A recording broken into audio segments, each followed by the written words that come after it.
afternoon.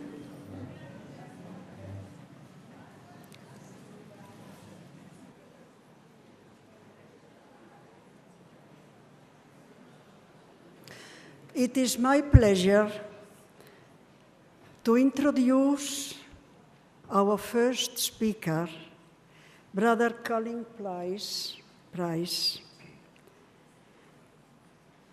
He joined the Theosophical Society in 1989, after many years of Christianity. He was elected president of the English section in 1999 and served for 9 years until 2008. He has directed the School of the Wisdom in Adyar twice after the International Convention held on 2007 and 2009, respectively. He has lectured intensively in England and also in many other parts of the world.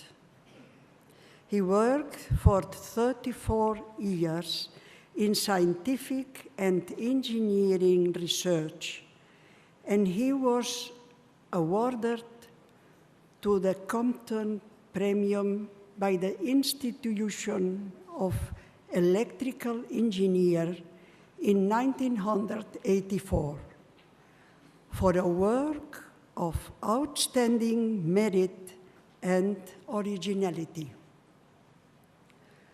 I invite you to give the lecture on the discovery of the self.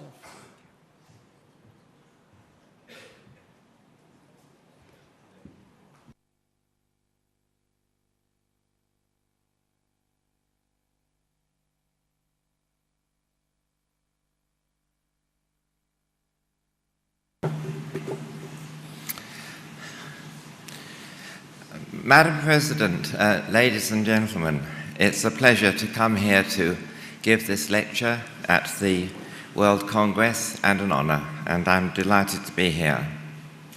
I've chosen the title for my talk this afternoon, The Discovery of Self. Modern science has attempted to provide useful and convincing explanations about the nature of consciousness without much success.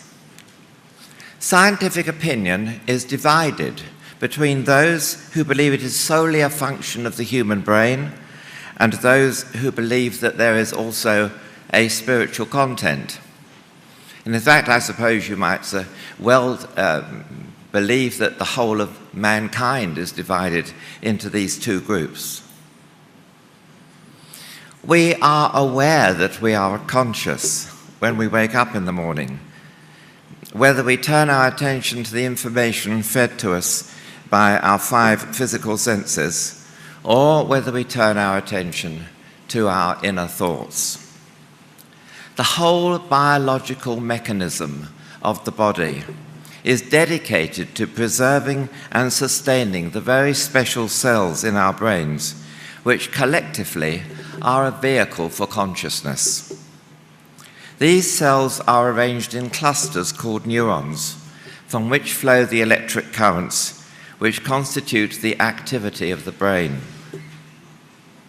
Dr. Crick of Crick and Watson, who won the Nobel Prize for their discovery of the double helix to do with the genetic code, you may well remember, he joins the first category of those who believe that the brain is everything.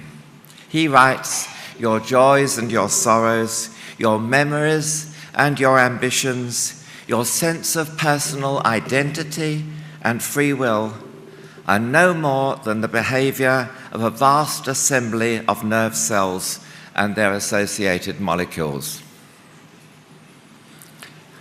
In direct contrast to that attitude, Dr. Brian Josephson, a Cambridge Nobel Prize winner, calls for a unified field theory that can account for mystical and even psychic experiences, a view which I share and will return to later in the talk.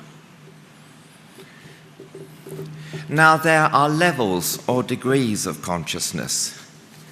We have all had that feeling sometimes that we can't think straight, perhaps due to tiredness or drugs, or just being newly awakened first thing in the morning from a deep sleep. At other times, we feel on top of the world, and we are aware of the clarity of our own thoughts. Theosophy teaches that some degree of consciousness exists throughout the whole cosmos. Madame Blavatsky, writing in The Secret Doctrine, puts it starkly and challengingly. She says, everything in the universe, throughout all its kingdoms, is conscious. That is, endowed with a consciousness of its own kind and on its own plane of perception. We men must remember that because we do not perceive any signs that we can recognize of consciousness, say in stones, we have no right to say that no consciousness exists there. There is no such thing, she says, as either dead or blind matter, just as there is no blind or conscious law. The latter, these find no place among the conceptions of occult philosophy. The latter never stops at surface appearances, and for it the noumenal essences have more reality than their objective counterparts. And again, she writes, nature, taken in its abstract sense, cannot be unconscious, as it is the emanation from, and thus an aspect on the manifested plane of the absolute consciousness. Where is the daring man, she says, who would presume to deny to vegetation and even to minerals a consciousness of their own? All he can say is that this consciousness is beyond his comprehension. We are helped to grasp the significance of this as we look at the animal kingdom around us. We all, I think, have a tendency to project our own thoughts and emotions onto our domestic pets, and to some extent onto all animals. But there is scant evidence that they experience anything approaching the intensity of our emotional life, or are in any sense whatever capable of abstract thought or self-consciousness. Conversely, there is no ground for assuming that we have the ultimate intelligence. Even amongst humans, as we well know, there is a wide range of intellectual ability.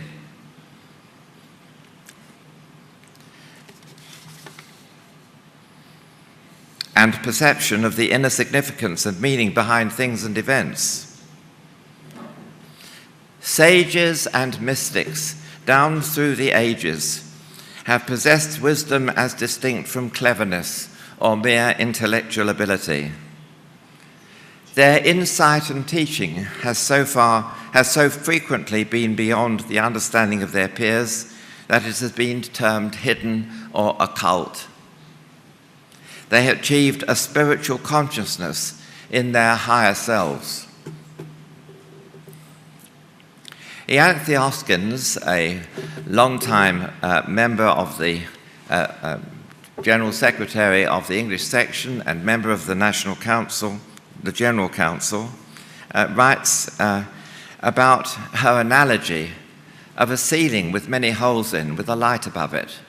And as you look up at the ceiling, all you see are the many separate lights. But behind the ceiling is the one light, divided by the screen of the ceiling. And she uses that to try and describe to us how our individual consciousnesses are not only separate as far as we're concerned from each other, but actually part of a whole. There, of course, is the insight which we need to see the true basis of understanding of the nature of brotherhood. Science has attempted to understand human consciousness and intelligence by replicating them. However, the various attempts have not succeeded in providing a complete replication.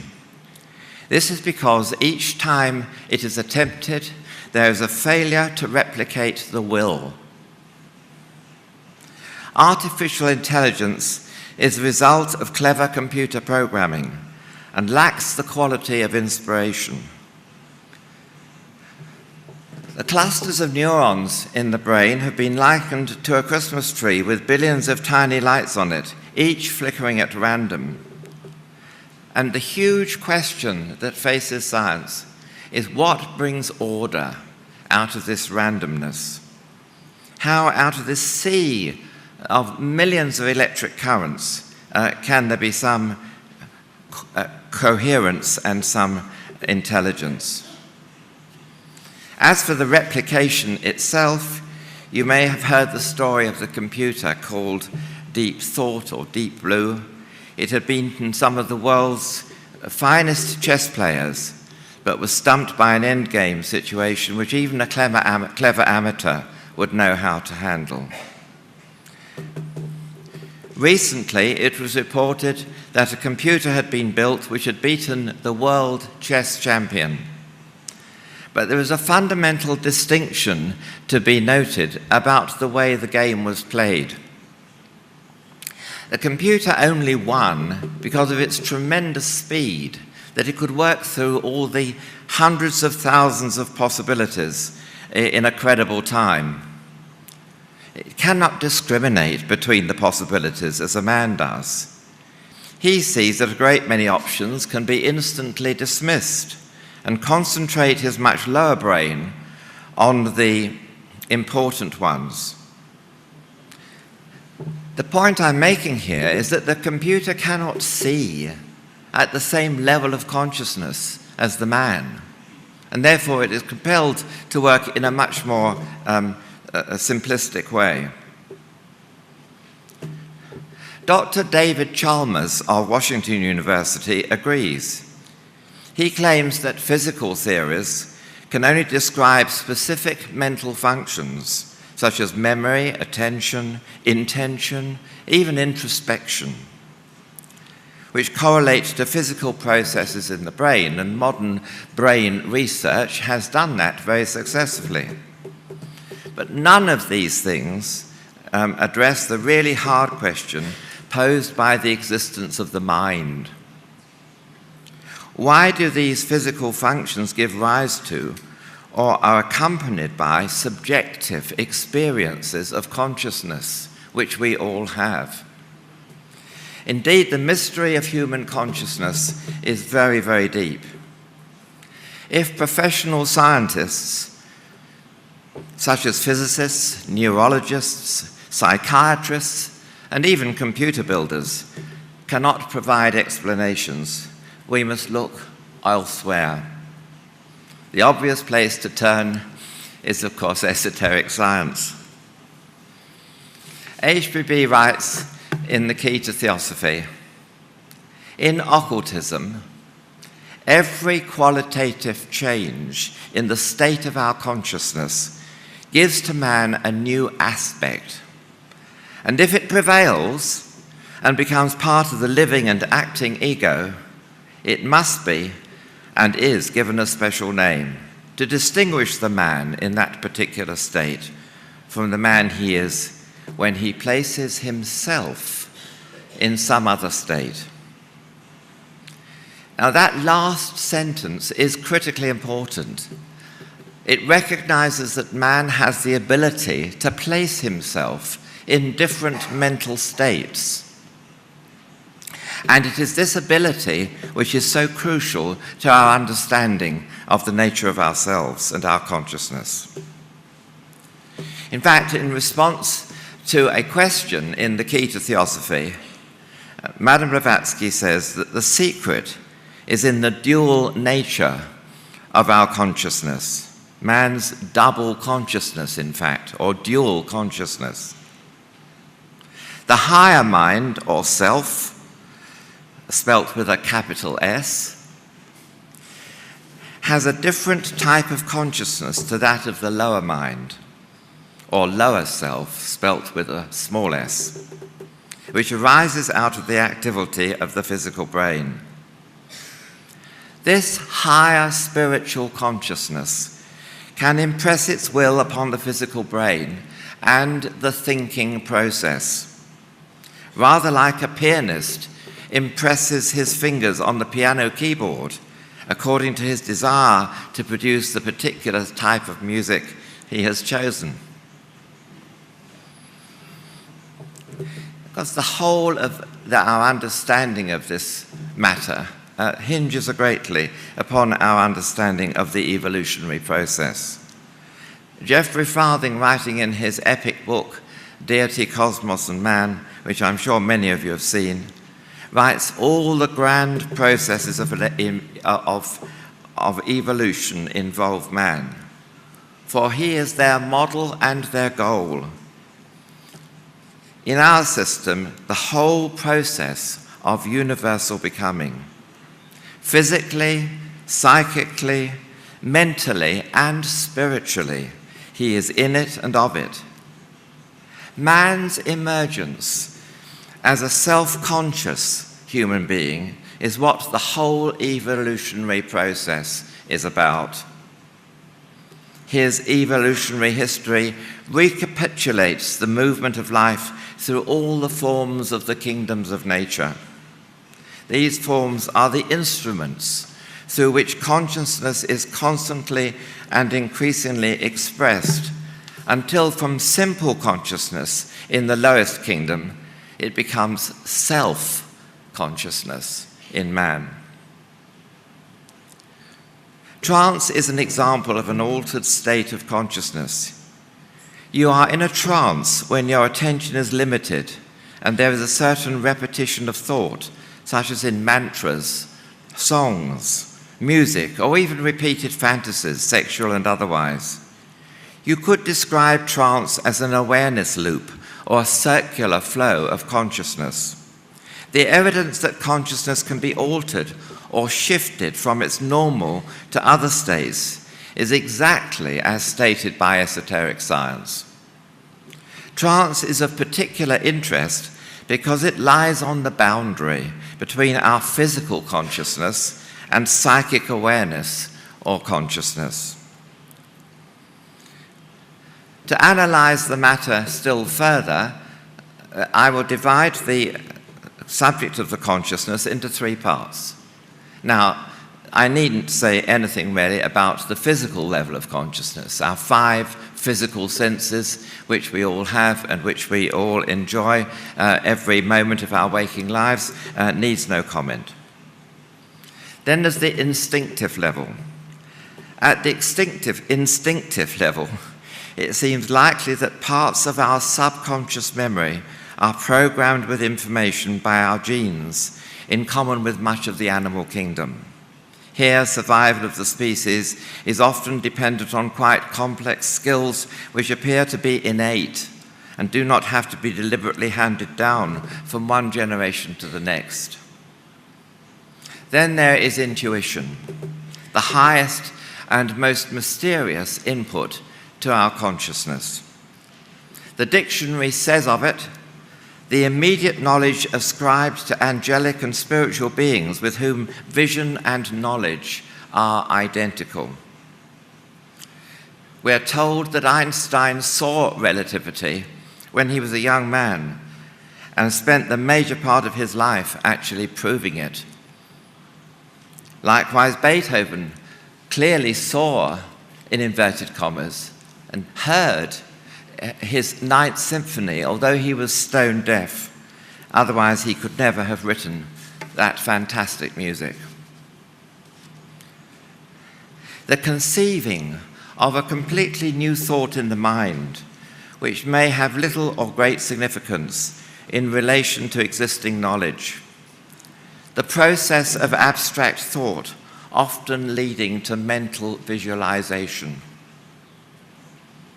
Then there is the phenomenon of scientists working in different parts of the world on the same subject, who have similar insights or make similar discoveries at the same time. This is now so well known that research workers who make a new discovery often rush into print as fast as they can, even to the extent of sending a title and synopsis to the publisher before the paper was written. It is this intriguing evidence from the world of science that gives credence to the suggestion that there may be some sort of field effect. This is extremely important to our consideration of the nature of consciousness. There could well be, and probably is, a higher level of consciousness which we can only reach at times of great intellectual effort or meditation, which exists as a sort of field effect throughout the cosmos. If this is so, the concepts of the spiritual world suddenly become much more credible, and the boundary between physical science and esoteric science is far less significant. Let's just pause for a moment to look at the ignorance we have about the things we take as commonplace, such as the gravitational field that's holding us all down onto this planet at the moment, or the magnetic fields which are used to generate the electricity we're using in this room this afternoon. Although scientists have made enormous efforts to explain why the gravitational and electromagnetic fields exist, they have failed, working from first principles. We use these fields all the time in our lives, but we don't understand why they exist. What is that strange invisible force? Man must have asked it since the beginning of time.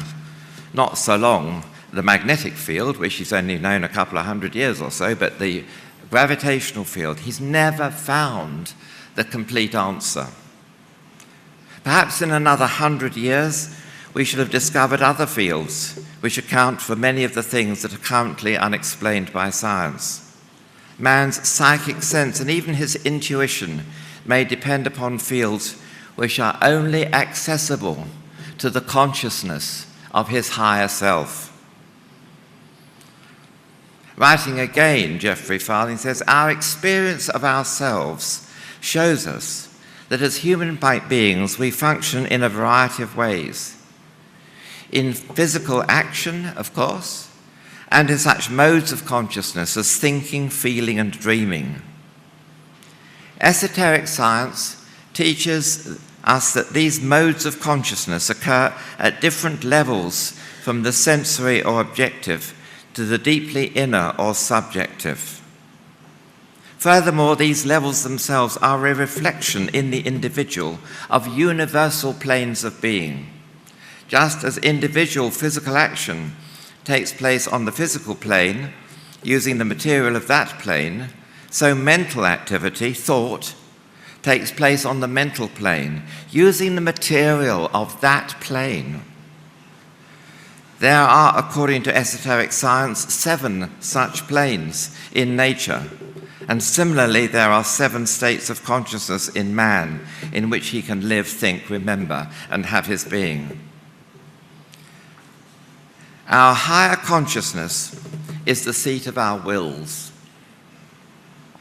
with which we direct the course of our thoughts and attempt to control them from day to day in the day-to-day management of our lives. The karmic consequences of those decisions that we take in our wills are thus the responsibility of our higher selves. Every type of addiction and moral failure can thus be attributed to a failure in willpower. That is, a power to say no to the appetites and desires of karma manas, the lower self.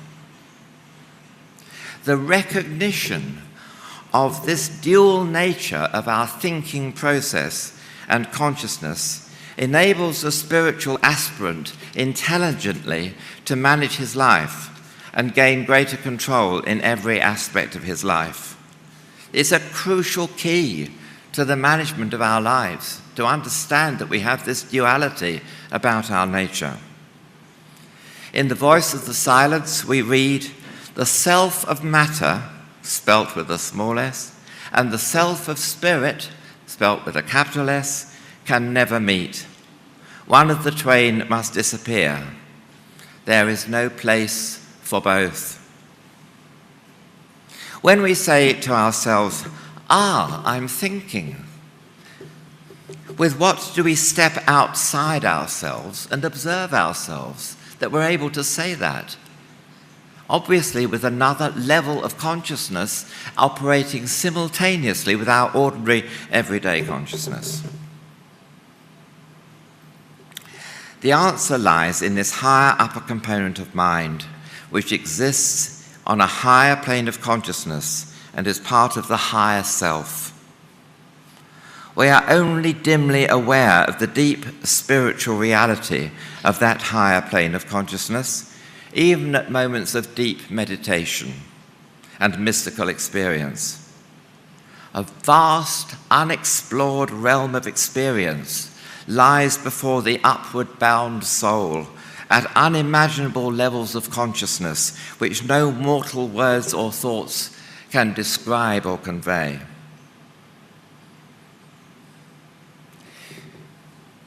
In an article entitled "Addicts of Rational Consciousness," that's us, Dr. Greg Fernstein writes, "Our addiction to the normal rational consciousness is so potent that we cannot easily shake the habit, even when we have realized that our habit of egoic self-encapsulation, being wrapped up in ourselves, is artificial and self-inflicted, and that it rests on a denial of the essential interconnectedness and interdependence of everything, just as the religious fundamentalists do. This universal linking has been unceasingly proclaimed by generations of mystics and spiritual visionaries who have experienced the unbroken unity and wholeness of the cosmos, which is the fundamental basis of universal brotherhood. Thank you. Thank you.